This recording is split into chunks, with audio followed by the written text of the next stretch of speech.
Here is the business news on WAVE FM 91.7 Port Harcourt. I am Excel Uwaezuoke. The World Bank Group has unveiled an ambitious financial plan to mobilize about $23 billion in private capital for Africa through a massive scaling up of its risk mitigation instruments over the next 4 years. According to a statement issued by the Bretton Woods Institution on Wednesday, the multi-billion-dollar capital drive will be powered by its newly consolidated guarantee platform, which aims more than double its annual issuance of guarantees on the continent by $6.4 billion by 2030. The bank projected that the developmental surge will significantly improve the lives of no fewer than 190 million Africans within the next 4 years.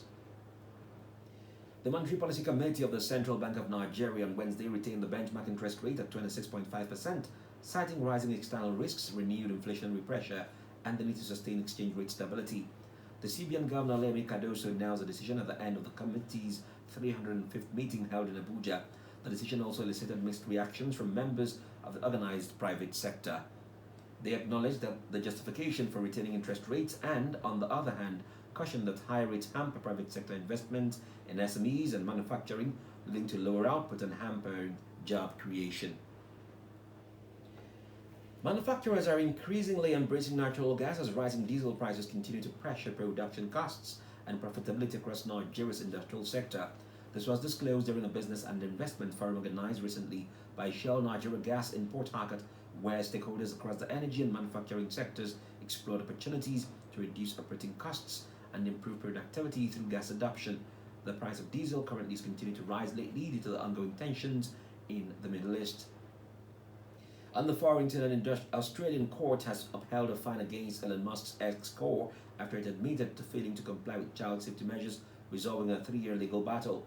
The country's internet regulator eSafety first issued the fine in 2023 after the social media giant did not respond adequately to requests to supply information on how it was tackling the exploitation of children online. But X had argued that it did not have to comply with the request because it had come before Twitter, and as it was then known, merged with X-Corp, and that Twitter was no longer a company. On the foreign exchange market, one US dollar traded for 1,390 naira at the parallel market, while the British pound is selling for 1,880 naira. Meanwhile, 1 euro traded 1,588 naira at the same platform.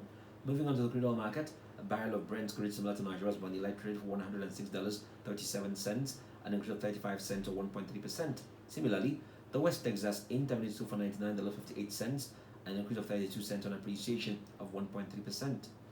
And that's business news on Daybreak Nigeria this morning, compiled by Ayo Dungaru. You can also listen to us on WaveFM917.com.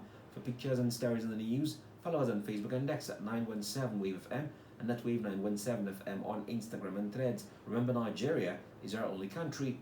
We shall join hands to make it great. I am Excel Uwaezuoke. Good morning, and thank you for listening. Up next is Real Talk on Mid-Morning Show. To stay tuned.